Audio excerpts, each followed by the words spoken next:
What's up, YouTube? So I'm actually going to show off probably my favorite deck for the EX1 format, which is weird because most of the time I play red. This honestly is my favorite deck for the format right now. It's Diaboromon. Shout out to Donkey Dog for letting me borrow some cards because I didn't have everything for the deck, but I did have some of the new EX1 stuff. He hadn't pulled it yet, so he let me borrow the stuff to not only play this format, but to go ahead and profile for you guys. So let's get into it. So, babies, 4 of the BT5 Sumimon, as well as 1 of the BT1. I found that getting the draw card is much better than just giving the plus 2,000. The plus 2,000 really does not matter as much as getting to your options and things that you want to get to. Level 3s. 4 of the BT5 Caramon. Caramon, this is your searcher. You reveal the top 5 and grab both a Arata, as well as a Digimon with unidentified in its type, which is great. Because the best thing you can ever do is search this Kurisarimon and an errata, because at that same point, the next turn, you're just going to slap the errata, or slap the Kurisarimon, immediately playing the errata, which is great.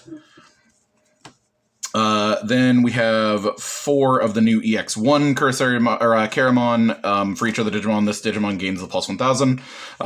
It's just the necessary level 3 name now that we have it. It's kind of, but the plus 1,000 is not as important.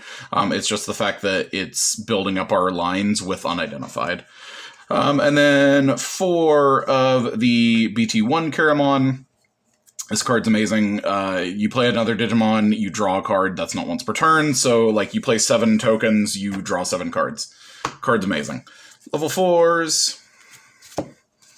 3 of the BT1 Kurisarimon. You gain 1 memory every time you play a Digimon with the same name.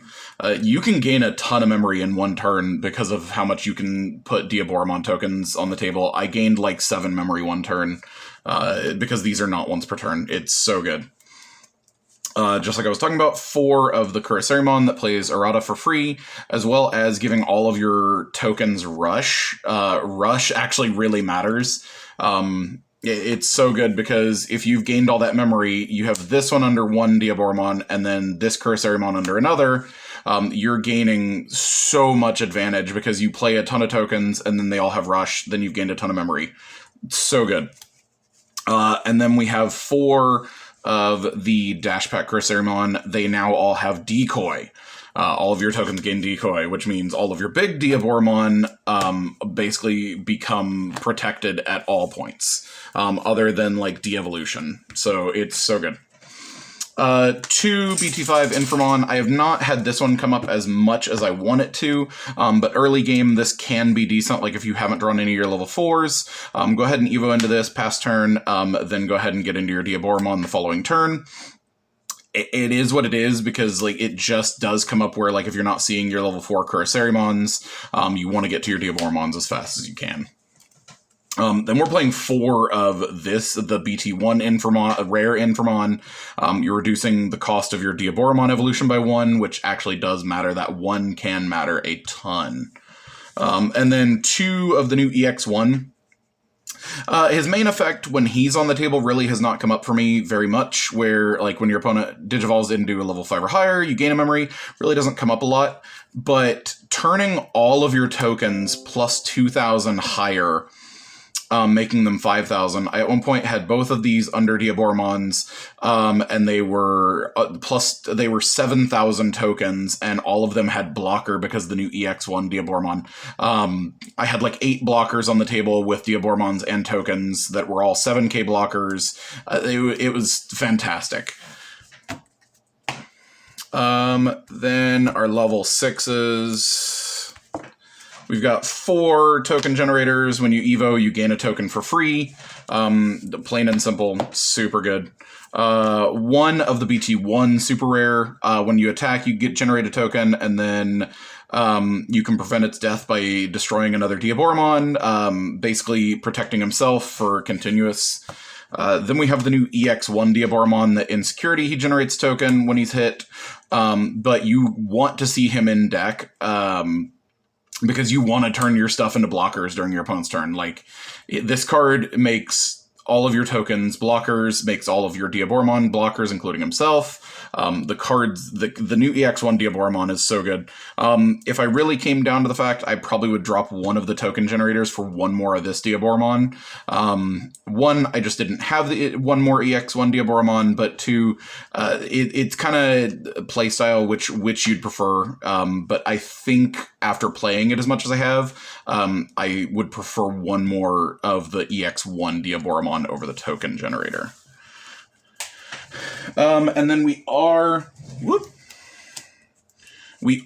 playing level 7s. We're only playing 3 of them in the form of Armageddon. This card is absolutely amazing. I won 3 or 4 games locally just because Rush for 15k for game, after beating through blocker after blocker with tokens. He also shuts down level 7 Evo effects, which means, like, if he's on the table, your opponent is having to use options to get around your Diaboromon lines because they can't Millennium Mon your Diaboromons. Like, none of their Evo level 7 effects work. This card is absolutely necessary and absolutely amazing. And the fact that he plays for a 3 cost, I, in one turn, probably could have played 2 of these for Rush if one wouldn't have won the game because of how many tokens I generated and how much memory I had gained off of the BT1 Kurisarimon. The fact that this thing has Rush is so, so good. Tamers and options. 2 Analog Boy. Analog Boy is actually really necessary in this deck. Not only is Analog Boy just an amazing Tamer card, but he's really necessary in this deck alone, especially because errata needs unidentified types in your discard pile to start gaining memory. Well, Analog Youth, you look at the top 3 cards of your deck, and then you take one of the Digimon and then send the rest to your discard. So immediately just off this one card, if you have 2 unidentified in your search, you're taking one goes to the discard, errata is live from then on, getting you memory. Speaking of which, your main tamer for the deck, errata, every time you digivolve into a Diaboromon, you can rest him to generate a token, and then the start of the turn, you gain a memory if you have an unidentified in the discard. This card's absolutely necessary. If for some reason you were playing Diaboromon and you were not running these, Diaboromon is running wrong. This card, you have to run this card. And I truly believe now with BT or EX1 out, I believe you have to run Analog Boy in this deck to fuel this deck. It's absolutely necessary.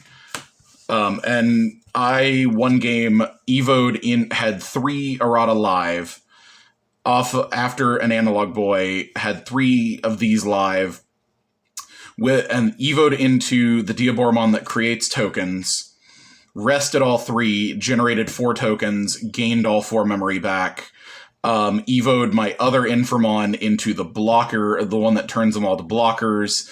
That was the one where I had like 8 or 9 blockers on the table. Errata is so insane, the amount of tokens he generates. And then the last 3 cards are 2 Ultimate Flare and 1 Catastrophe Cannon. Catastrophe Cannon is way better than I expected it to be. At the end of the day, I honestly may drop one thing and turn this to 2 Catastrophe Cannon, 2 Ultimate Flare, because that D-Evo 2 for only a 4 cost is really, really good, but then you're also generating a token off that as long as you have a Diaboromon name on the table. It's absolutely insane. Catastrophe Cannon is way better than expected. Also, the hardest matchup this deck can play is probably Hex, just because Hex shuts your tokens down from blocking or attacking. These cards single-handedly win you that matchup, because you just immediately get rid of everything they have. I was testing against Hex, drew into Ultimate Flare, Ultimate Flared his Hex, got rid of like 3 of his rookies that were there, as well as then next turn played Catastrophe Cannon, or Catastrophe Cannon first onto his Azulong, then Ultimate Flared, past him at 8. But I mean, I literally wiped his entire table of both his Azulong and his Hex because of Catastrophe Cannon and Ultimate Flare. These cards single-handedly win you those games against Hex. If you're having problems with with Hex, these cards. You save these cards until they put Hex on the table, and you immediately Catastrophe Cannon and just continue your plays. That's all that happens. So let me know what you guys think of the deck down below. Truthfully, this is probably what I'm going to be playing until BT7 comes out at the end of next month, which look forward to that, because not only am I buying a case, which I will open on the channel, I will absolutely be showing off an insanely high rarity deck profile for Hybrid Red next month, which I am super, super hyped for. You guys know how much I love Hybrid Red. So let me know what you guys think down below. Hit that sub button. Peace, guys.